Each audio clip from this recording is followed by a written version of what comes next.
Лея Джеймсон, молодая чернокожая предпринимательница, вошла в холл отеля «Сигнет», держа чемодан и подтверждение бронирования. Пространство встречало ее безупречным мрамором, приглушенным светом, беззвучной атмосферой избранных. Все вокруг выглядело безукоризненно. Стойки регистрации из черного стекла, золотистые акценты, вежливый, но бездушный персонал. Она знала это место по статьям, обзорам и деловым встречам своего отца, основателя сети. Но сегодня она была здесь как гостья, как клиент и как проверка. На стойке регистрации за компьютером сидел мужчина. Ухоженный, в идеально отутюженной форме, с лицом, на котором было написано только одно — «Контроль». Его взгляд скользнул по ней сверху вниз. Он ничего не сказал, не поприветствовал, не предложил помощь. Он не ожидал, что она клиентка. Когда он взял у нее телефон, чтобы просмотреть подтверждение брани, его пальцы сжались чуть крепче, чем нужно. Он мельком глянул на письмо, не ввел ничего в систему и начал щелкать по клавишам вяло, будто из вежливости, не из интереса. Его движения были медленные, затянутые, а выражение лица — каменное. Он не поднимал глаза, не задавал вопросов, только создавал вокруг нее тишину, густую, как невидимая завеса. Рядом стоящие сотрудники переглядывались, но никто не подошел. Она ощущала себя предметом, а не человеком. Пока она стояла, другие гости, преимущественно светлокожие, в деловых костюмах, с громкими голосами, проходили регистрацию за минуту. Менеджер оживал рядом с ними, улыбался, шутил, протягивал ключи. С нею тишина и стеклянный взгляд. Он не нарушал правил.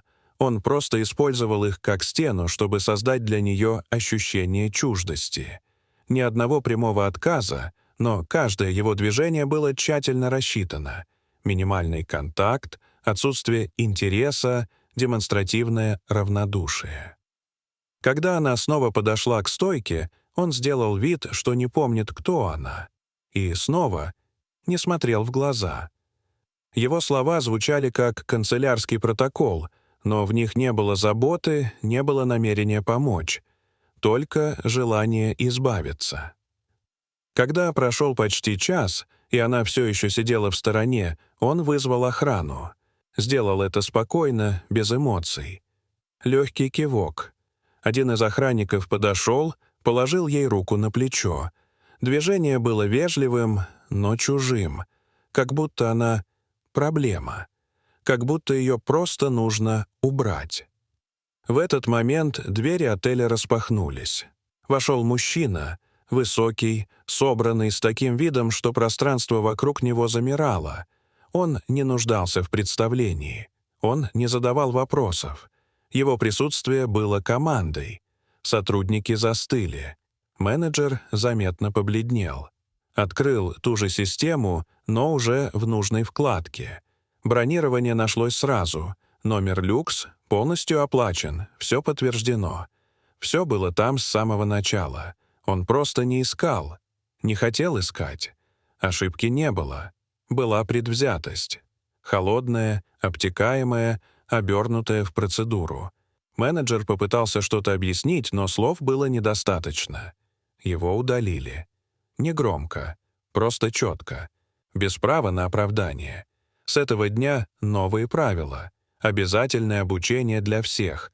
Политика нулевой терпимости. И больше никаких вторых шансов для тех, кто осознанно игнорирует. Лея стояла спокойно. Она ничего не сказала. В ее лице не было триумфа, только усталость. Это был не первый раз, когда ей приходилось доказывать свое право находиться в месте, куда другие входят без преград. Она взяла чемодан и направилась к лифту рядом с отцом. Он молчал. И это молчание весило больше любых речей. В холле царила тишина. Сотрудники не смотрели им вслед, потому что головы были опущены. Внешне отель «Сигнет» оставался прежним, но что-то внутри уже не могло вернуться назад. И все началось с того, как одна девушка, чье имя пытались стереть, осталась. Дорогие зрители, если вам понравилось это видео, то ставьте лайк и подписывайтесь на наш канал. До свидания.